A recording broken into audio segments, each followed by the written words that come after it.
வணக்கம், இது தந்தியின் இன்று. வரவேற்பது ரஞ்சித். ரஜினிகாந்துக்கு வழங்கப்பட்ட சிகிச்சை குறித்து அப்பல்லோ மருத்துவமனை விளக்கம், தமிழக அமைச்சரவை கூட்டத்திற்கான தேதி அறிவிப்பு என முக்கிய நிகழ்வுகள் வரிசை கட்டிய நாள் இன்று. முதலில் ரீபோஸ் மெட்ரஸஸ் வழங்கும் தலைப்புச் செய்திகள். முதலமைச்சர் ஸ்டாலின் தலைமையில் வரும் 8ஆம் தேதி தமிழக அமைச்சரவை கூட்டம் தலைமை செயலகத்தில் காலை 11 மணி அளவில் நடைபெறும் என இன்று அறிவிப்பு. புதிய அமைச்சர்கள் பொறுப்பேற்ற பிறகு நடைபெறும் முதல் கூட்டம் என்பதால் அதிக எதிர்பார்ப்பு. நடிகர் ரஜினிகாந்த் நலமாக இருப்பதாகவும் 2 நாட்களில் வீடு திரும்புவார் எனவும் அப்பல்லோ மருத்துவமனை இன்று அறிக்கை. இதயத்திற்கு செல்லும் ரத்த நாளத்தில் அடைப்பு கண்டறியப்பட்டதால் சிகிச்சை அளிக்கப்பட்டதாக விளக்கம். விரைவில் நலம் பெற்று வீடு திரும்ப வேண்டும் என முதலமைச்சர் ஸ்டாலின், ஆளுநர் RN ரவி, தவேக தலைவர் விஜய் உள்ளிட்டோர் வாழ்த்து. வறுமை ஒழிப்பு, சுகாதாரம் உட்பட 13 துறைகளில் தமிழ்நாடு முதலிடம். விருதுநகரில் நடைபெற்ற அரசு விழாவில் துணை முதலமைச்சர் உதயநிதி ஸ்டாலின் இன்று பெருமிதம். திருப்பதி கோயில் உண்டியலில் பெரும் திருட்டு நடந்துள்ளதாக தந்தி டிவிக்கு அளித்த பிரத்யேக பேட்டியில் ஆந்திர துணை முதலமைச்சர் பவன் கல்யாண் பகீர் குற்றச்சாட்டு. பக்தர்கள் காணிக்கையாக வழங்கும் சொத்துக்கள் ஜெகன்மோகன் ஆட்சியில் அபகரிக்கப்பட்டதாகவும் புகார். சிறப்பு புலனாய்வு குழு விசாரணை நடத்தி நடவடிக்கை எடுக்கப்படும் எனவும் உறுதி. சென்னை ராயப்பேட்டை அலுவலகத்தில் அதிமுக பொதுச் செயலாளர் எடப்பாடி பழனிசாமி மீது செல்போன் விழுந்ததால் பரபரப்பு.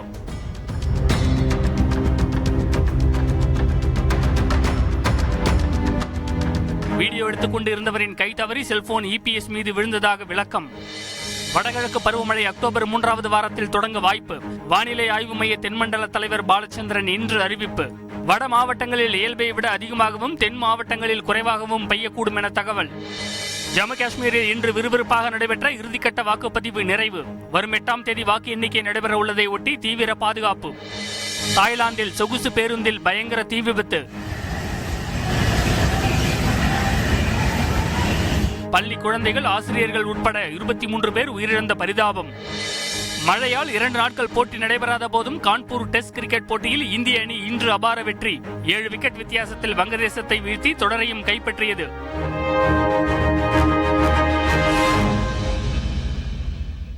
ரஜினிகாந்த் நலமுடன் உள்ளதாகவும் 2 நாட்களில் வீடு திரும்புவார் எனவும் அப்பல்லோ மருத்துவமனை நிர்வாகம் இன்று அறிக்கை வெளியிட்டுள்ளது. ரஜினிகாந்த் விரைந்து நலம் பெற முதலமைச்சர் ஸ்டாலின், நடிகர் கமல்ஹாசன், விஜய் உள்ளிட்டோர் வாழ்த்தியுள்ளனர். அண்மை தகவல்களுடன் இணைகிறார்கள் செய்தியாளர்கள் தாயுமானவன் மற்றும் சமயமணிவண்ணன். வேட்டையின் படத்தில் நடித்து முடித்துள்ள ரஜினிகாந்த் அண்மையில் படத்தின் இசை வெளியீட்டு விழாவில் உற்சாகத்துடன் பங்கேற்ற காட்சிகள் இணையத்தில் வேகமாக பகிரப்பட்டன. தொடர்ந்து லோகேஷ் கனகராஜ் இயக்கும் கூலி படத்தில் ரஜினிகாந்த் நடித்து வருகிறார். இந்த சூழலில் லேசான நெஞ்சுவலி மற்றும் அடிவயிற்றில் வீக்கம் காரணமாக சென்னை அப்பல்லோ மருத்துவமனையில் ரஜினிகாந்த் நேற்று இரவு அனுமதிக்கப்பட்ட செய்தி வெளியாகி பரபரப்பை ஏற்படுத்தியது. வழக்கமான பரிசோதனை என குடும்பத்தார் தரப்பில் தெரிவிக்கப்பட்ட நிலையில் ரஜினிக்கு ECG, எக்கோ பரிசோதனை மேற்கொள்ளப்பட்டன. அதில் இரத்த நாளத்தில் அடைப்பு இருப்பது உறுதி செய்யப்பட பின்னர் அதற்கு தேவையான சிகிச்சைகள் மேற்கொள்ளப்பட்டன. தொடர்ந்து ICUவில் அனுமதிக்கப்பட்டு பரிசோதனை மேற்கொண்ட பின்னர் ரஜினிகாந்த் சாதாரண வார்டுக்கு மாற்றப்பட்டார். இந்த சூழலில் ரஜினிகாந்த் நலமுடன் இருப்பதாகவும் விரைவில் வீடு திரும்புவார் எனவும் மக்கள் நல்வாழ்வுத்துறை அமைச்சர் மா. சுப்பிரமணியன் தெரிவித்துள்ளார். அவர் அட்மிட் ஆனார்னு உடனடியாக கேட்டோம், ராத்திரியும் கேட்டோம், காலையிலையும் கேட்டோம், இங்கே வரும்போதும் கேட்டோம். அவங்க இது மாதிரி எம்டி ஸ்டமக்கோட வரணுங்கிறதுக்காக தான் நைட்டு வர வச்சோம். பீரியாடிக்கலி செக்அப் நடக்குது, ஒன்றும் இல்லை, நல்லா இருக்காருன்னு சொல்லியிருக்காங்க. ரஜினிகாந்த் விரைவில் நலம் பெற அவரது கோடிக்கணக்கான ரசிகர்களுடன் சேர்ந்து தானும் வேண்டிக் கொள்வதாக ஆளுநர் RN ரவி தெரிவித்துள்ளார். நண்பர் சூப்பர் ஸ்டார் ரஜினிகாந்த் விரைவில் நலம் பெற விரும்புவதாக முதலமைச்சர் ஸ்டாலின் X தளத்தில் பதிவிட்டுள்ளார். இதேபோல துணை முதலமைச்சர் உதயநிதி ஸ்டாலின், அதிமுக பொதுச் செயலாளர் எடப்பாடி பழனிசாமி, பாஜக மூத்த தலைவர் தமிழிசை சவுந்தரராஜன், பாமக தலைவர் அன்புமணி, நாம் தமிழர் கட்சி ஒருங்கிணைப்பாளர் சீமான் உள்ளிட்டோர் ரஜினிகாந்த் குணமடைய வாழ்த்தியுள்ளனர். சமயமணிவண்ணன், ரஜினிகாந்தின் உடல்நிலை தற்போது எப்படி உள்ளது? அவர் எப்போது டிஸ்சார்ஜ் செய்யப்படுவார்? மருத்துவமனை வட்டாரங்கள் என்ன சொல்கிறது?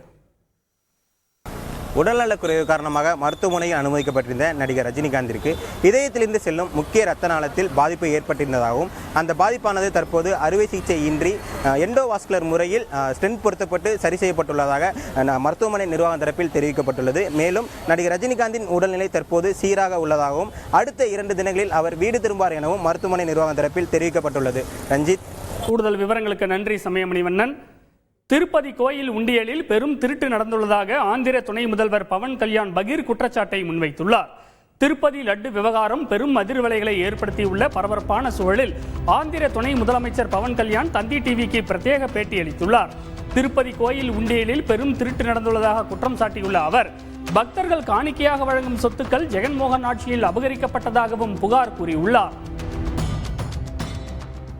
Politicized ஆயிருக்கு, நிறைய கமர்ஷியலைஸ் ஆயிருக்குன்னு பார்க்க It has become commercialized, it has become politicized. So somewhere there is a great feeling in எல்லாருக்கும் உள்ள ஒரு நலிப்பு என்னன்னா இது மாறணும், இதெல்லாம் இந்த மாதிரி சிஸ்டம் எல்லாம் மாறணும். ஸோ எவ்ரி கவர்மெண்ட் கம்ஸ் இது 10,000 ஏற்றுட்டாங்க. Like imagine for one simple darshan somewhere I Tamil.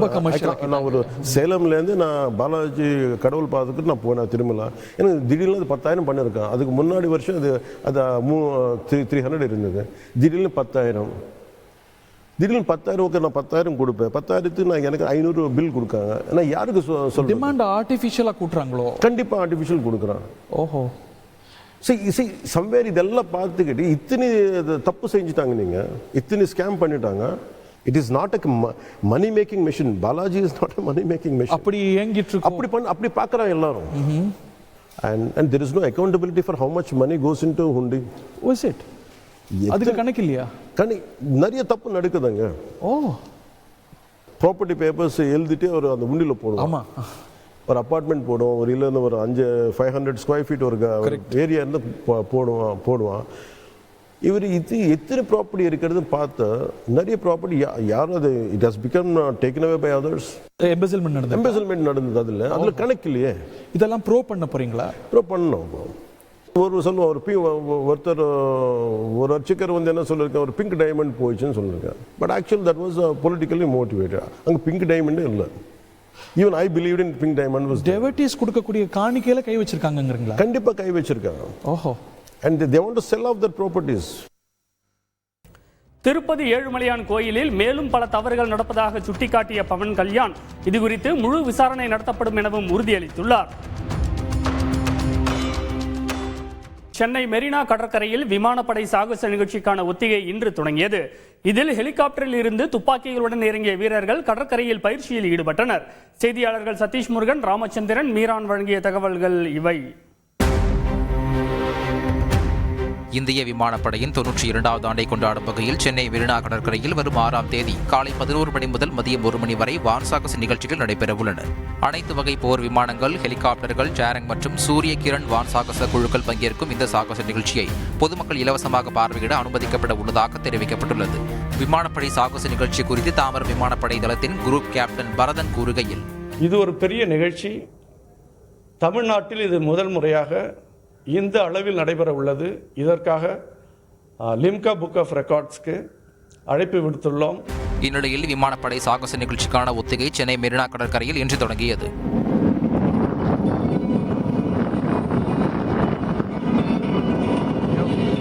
இதில் இந்திய விமானப்படையின் பாரம்பரிய ஹாவர்ட் விமானம் வட்டம் அடித்து தலைகீழாக பறந்து சாகசம் செய்யப்பட்டது.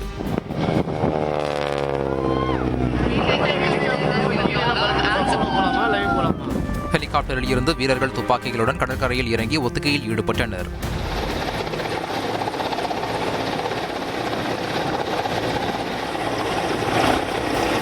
ரஃபேல் போர் விமானங்கள் விண்ணை கிழித்துக் கொண்டு பறந்தன.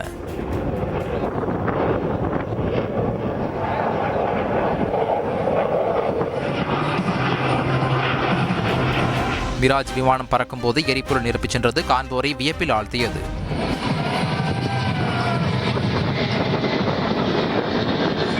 இன்று தொடங்கி இந்த ஒத்திகை தொடர்ந்து நாளையும் வரும் 4ஆம் தேதியும் நடைபெறவுள்ளது. இதனிடையே விமானப்படை வான்சாகச நிகழ்ச்சியையொட்டி இன்று முதல் வரும் 8ஆம் தேதி வரை தினமும் 2 மணி நேரம் சென்னை விமான நிலையம் மூடப்படுகிறது. முதல் நாளான இன்று பிற்பகல் 1:45 மணி முதல் மாலை 3:15 மணி வரை விமான சேவைகளின் நேரம் மாற்றியமைக்கப்பட்டன. செய்தியாளர் சதீஷ் முருகன் வழங்கும் கூடுதல் தகவல். இந்த ஞாயிற்றுக்கிழமை நிகழ்ச்சி நடைபெறுவதாலும் பள்ளிகளுக்கு காலாண்டு விடுமுறை அறிவிக்கப்பட்டிருப்பதாலும் வழக்கத்தை விட கூட்டம் அதிகமாக வரும் என்றும் விமானப்படை தரப்பில் எதிர்பார்க்கப்படுகிறது. அதற்கான முன்னேற்பாடுகளும் செய்யப்பட்டிருப்பதாகவும் தெரிவிக்கப்பட்டிருக்கிறது. ரஞ்சித். நன்றி சதீஷ் முருகன். முதலமைச்சர் ஸ்டாலின் தலைமையில் தமிழக அமைச்சரவை கூட்டம் வரும் 8ஆம் தேதி நடைபெறுகிறது. இதனிடையே வயநாடு நிலச்சரிவு புனரமைப்புக்காக கேரள அரசுக்கு மத்திய அரசு 145 கோடியே 60 லட்சம் ரூபாய் நிதி ஒதுக்கீடு செய்துள்ளது. இன்றைய முக்கிய அரசியல் நிகழ்வுகள் குறித்து விவரிக்கிறது பின்வரும் தொகுப்பு. முதலமைச்சர் ஸ்டாலின் தலைமையில் தமிழக அமைச்சரவை கூட்டம் வரும் 8ஆம் தேதி நடைபெறும் என இன்று அறிவிக்கப்பட்டுள்ளது. வறுமை ஒழிப்பு, சுகாதாரம் உட்பட 13 துறைகளில் தமிழ்நாடு முதலிடத்தில் உள்ளதாக துணை முதல்வர் உதயநிதி ஸ்டாலின் இன்று பெருமிதம் தெரிவித்துள்ளார். வறுமை ஒழிப்பு சுகாதாரம், கல்வி, வேலைவாய்ப்பு, மகளிர் நலன் உள்ளிட்ட 13 துறைகளில் தமிழ்நாடு முதலிடத்தில் இருக்குதுன்னு நான் சொல்லல, ஒன்றிய அரசுடைய நிதி ஆயோக் புள்ளி விவரங்கள் தெரிவிக்கின்றன. துணை முதலமைச்சராக பொறுப்பேற்றுள்ள உதயநிதி ஸ்டாலினை மதுரையில் நடிகர் வடிவேலு இன்று நேரில் சந்தித்து வாழ்த்து தெரிவித்தார். சென்னை ராயப்பேட்டை அலுவலகத்தில் நடைபெற்ற நிகழ்ச்சியின் போது அதிமுக பொதுச் செயலாளர் எடப்பாடி பழனிசாமியின் மீது செல்போன் விழுந்ததால் பரபரப்பு ஏற்பட்டது.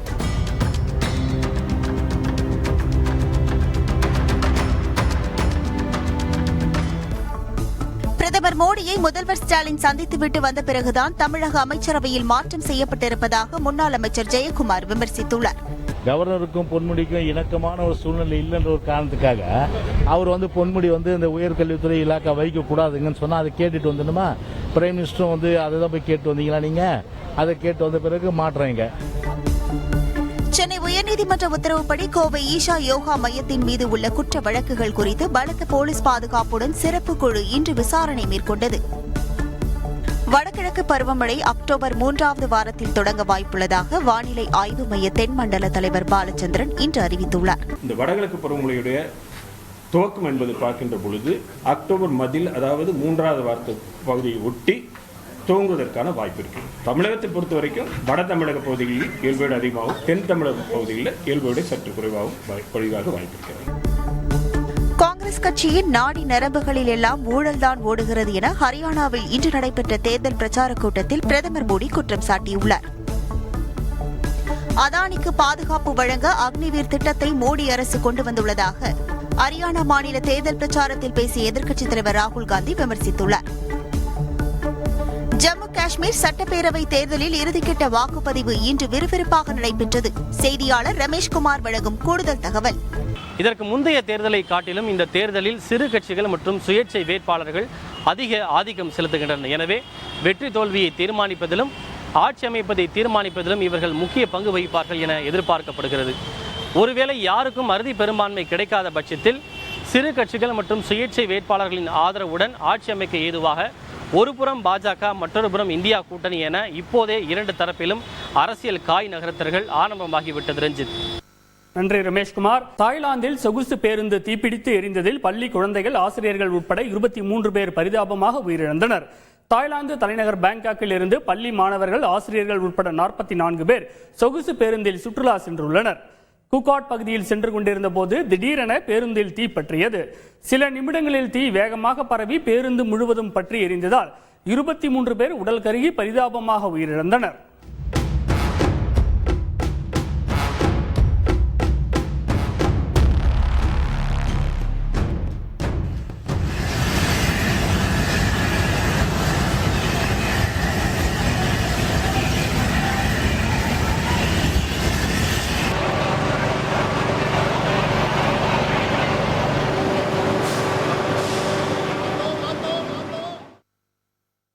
சுமார் 20க்கும் மேற்பட்டோர் பேருந்தில் இருந்து வெளியேறி உயிர் பிழைத்த நிலையில் சிலர் படுகாயங்களுடன் மருத்துவமனையில் அனுமதிக்கப்பட்டு சிகிச்சை பெற்று வருகின்றனர்.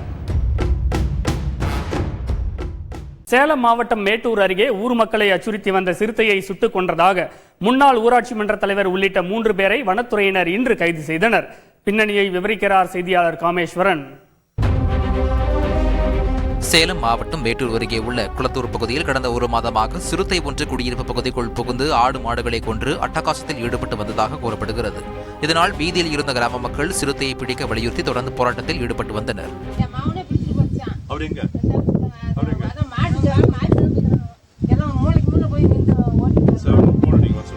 இந்த நிலையில் கடந்த 26ஆம் தேதியன்று சின்னப்பட்டி ஊராட்சி அருகே உள்ள வனப்பகுதியில் ஆய்வு மேற்கொண்ட போது சிறுத்தை இறந்து கிடப்பதை பார்த்து வனத்துறையினர் அதிர்ச்சி அடைந்தனர். உடலை மீட்டு பிரேத பரிசோதனை செய்தபோது துப்பாக்கியால் சுட்டு கடுமையாக தாக்கப்பட்டதால் சிறுத்தை உயிரிழந்ததாக கூறப்பட்டது. இதனால் சந்தேகமடைந்த வனத்துறையினர் கிராம மக்களிடம் விசாரணை நடத்தி வந்தனர். இதில் முன்னாள் ஊராட்சி மன்ற தலைவரும் தற்போதைய ஊராட்சி மன்ற தலைவரின் கணவருமான முனுசாமி, அதே பகுதியைச் சேர்ந்த சசி, ராஜா ஆகியோருடன் சேர்ந்து சிறுத்தையை சுட்டுக் கொன்றது விசாரணையில் தெரியவர மூவரையும் வனத்துறையினர் கைது செய்தனர். இதுகுறித்து அந்த கிராமத்தைச் சேர்ந்த சசிகுமார், மாரப்பன் ஆகியோரிடம் பேசினோம். இன்று அவரை முனுசாமி தலைவர் அவர்களை கைது செய்து இன்றைக்கு கைது செய்திருக்கிறார்கள். அதை நாங்கள் பார்த்திங்கன்னா வன்மையாக கண்டிக்கிறோம். இது வனத்துறை சரியான நடவடிக்கை எடுத்து சிறுத்தையை பிடிச்சிருந்தாலோ அல்லது விரட்டியிருந்தாலோ இந்த நிலைமை ஏற்பட்டிருக்காது. செய்தியாளர் காமேஸ்வரன் வழங்கும் கூடுதல் தகவல். தின்னப்பட்டி ஊராட்சி முன்னாள் தலைவர் முனுசாமி உட்பட 2 பேர், ராஜா, சசி 3 பேரை கைது செய்து இன்று மேட்டூர் நீதிமன்றத்தில் ஆஜர்படுத்தினர். 1000க்கும் மேற்பட்டோர் கிராம மக்கள் ஒன்று சேர்ந்து நீதிமன்றத்தில் குவிந்தால் சிறிது நேரம் பரபரப்பு ஏற்படுத்தது. இந்த நிலையில் 15 நாட்கள் நீதிமன்ற காவலுக்கு மேட்டூர் நீதிபதி அனுப்பி வைத்தார். சேலம் மத்திய சிறையில் தற்போது அடைக்கப்பட்டுள்ளனர். ரஞ்சித். கான்பூர் டெஸ்டில் வங்கதேசத்தை 7 விக்கெட் வித்தியாசத்தில் வீழ்த்தி இந்திய அணி தொடரை வென்றுள்ளது. இதுகுறித்து ரசிகர்களின் கருத்துக்களை கேட்டறிந்தோம். செய்தியாளர்கள் ஹரிகரன், அரவிந்த் வழங்கிய தகவல்கள் இவை. இந்தியா வங்கதேசம் இடையேயான 2வது டெஸ்ட் கிரிக்கெட் போட்டி உத்தரப்பிரதேச மாநிலம் கான்பூர் கிரீன் பார்க் மைதானத்தில் கடந்த 27ஆம் தேதி தொடங்கியது. மழையால் 2 மற்றும் 3வது நாள் ஆட்டம் முழுவதுமாக ரத்து செய்யப்பட்ட நிலையில் நேற்றைய ஆட்டத்தில் வங்கதேச அணி முதல் இன்னிங்ஸில் 233 ரன்களுக்கு ஆல் அவுட் ஆனது. போட்டி டிரா ஆகிவிடும் என பலர் கருதிய போது முதல் இன்னிங்ஸில் தொடக்கத்தில் இருந்தே இந்திய வீரர்கள் அதிரடி காட்டினர். இதனால் இந்திய அணி டெஸ்ட் வரலாற்றில் அதிவேகமாக 50, 100, 200 ரன்களை சேர்த்து வரலாற்று சாதனை படைத்தது. 285 ரன்கள் குவித்து இந்திய அணி முதல் இன்னிங்ஸை டிக்ளேர் செய்த நிலையில் நேற்றைய ஆட்ட நேர முடிவில் வங்கதேச அணி 2வது இன்னிங்ஸில் 2 விக்கெட் இழப்புக்கு 26 ரன்கள் எடுத்திருந்தது. இன்றைய ஆட்டம் தொடங்கிய சில நிமிடங்களில் வங்கதேச வீரர் மோமினுல் ஹக்கை அஸ்வின் வீழ்த்தினார். இதன் பிறகு ஜடேஜா, ஆகாஷ் தீப்பின் அபார பந்து வீச்சில் அடுத்தடுத்து விக்கெட்களை இழந்து வங்கதேசம் தடுமாறியது. பின்னர் பும்ரா அபாரமாக பந்து வீச வங்கதேச அணி 146 ரன்களுடன் சுருண்டது. இந்தியா தரப்பில் பும்ரா, அஸ்வின், ஜடேஜா தலா 3 விக்கெட்களை வீழ்த்தி அசத்தினர். பின்னர் இந்திய அணிக்கு 95 ரன்கள் இலக்கு நிர்ணயிக்கப்பட்ட நிலையில் இந்திய அணி 17.2 ஓவரில் இலக்கை சேஸ் செய்தது. முதல் இன்னிங்ஸில் அரை சதம் அடித்து கலக்கிய யசஸ்வி ஜெய்ஸ்வால் 2வது இன்னிங்ஸிலும் அதிரடியாக விளையாடி 45 பந்துகளில் 51 ரன்கள் சேர்த்தார். 2 நாட்கள் ஆட்டம் முழுவதுமாக ரத்தான சூழலிலும் ஒரு செஷன் மீதம் வைத்து இந்திய அணி அபார வெற்றி பெற்றதை சுட்டிக்காட்டி ரசிகர்கள் பாராட்டி வருகின்றனர். இந்த வெற்றியின் மூலம் வங்கதேசத்தை 2-0 என்ற கணக்கில் இந்திய அணி ஒயிட் வாஷ் செய்தது. இந்திய அணி வெற்றி குறித்து கொடைக்கானலை சேர்ந்த அப்துல் சலாம், நாகராஜ் மற்றும் ஆம்பூரை சேர்ந்த இளந்திரையன் இப்ராஹிமிடம் பேசினோம். இந்த மேட்ச்ல கம்பல்சரி டிரா ஆயிடுதுன்னு நினைச்சாங்க. ஆனா இது மாதிரி வின் பண்ணது உண்மையிலேயே ரொம்ப ஹாப்பியா ஃபீல் பண்றோம். என்ன ஒரு பெரிய பிளஸ் பாயிண்ட்னா பாயிண்ட் டேபிள்ல பாத்தீங்க அப்படின்னா இந்தியா மேல போயிடுச்சு. ஏன்னா டெஸ்ட் மேட்ச் சாம்பியன்ஷிப் ஆகிறதுக்கு டெஃபினட்டா வாய்ப்புகள் இருக்கு. பவுலிங்ல ரொம்ப அற்புதமா பண்ணாங்க. அவங்கள அசைச்சு பார்த்தது இந்தியா, உலக நாடு, மற்ற ஏனைய கிரிக்கெட் கண்ட்ரிகளுக்கு எல்லாத்துக்குமே ஒரு அச்சத்தை ஏற்படுத்துறது இன்னைக்கு மேட்ச் ரொம்ப அற்புதமா இருந்துச்சு. டே 4ல ஒரு 35-36 ஓவர்ஸ்ல ஒரு 8 ரன்ஸ் பெர் ஓவர் கிட்ட அடிச்சு ஒரு லீடு எடுத்து அதுக்கப்புறம் அவங்கள பண்டில் அவுட் பண்ணி திருப்பி சேஸ் பண்றதுலாம் இட்ஸ் ஒரு பெரிய எஃபர்ட் தான். இது ஒரு டிரான்ஸ்ஃபார்ம்டு இந்தியன் சைடு தான் சொல்லணும். இன்னும் பெஸ்ட் பெர்ஃபார்மன்ஸ் பண்ணணுன்றது ஆஸ் இந்தியனா நான் வாழ்த்துக்களும் தெரிவிச்சுக்கிறேன். இன்னும் மேல இந்தியன் கிரிக்கெட் நல்லா வளரும்.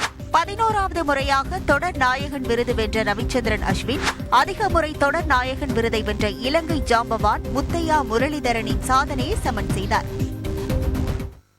இன்றைய நாளின் முக்கிய நிகழ்வுகளை இதுவரை பார்த்தோம். பார்த்த உங்களுக்கு நன்றி. இது தந்தியின் இன்று. நான் ரஞ்சித். இனி இரவு வணக்கம்.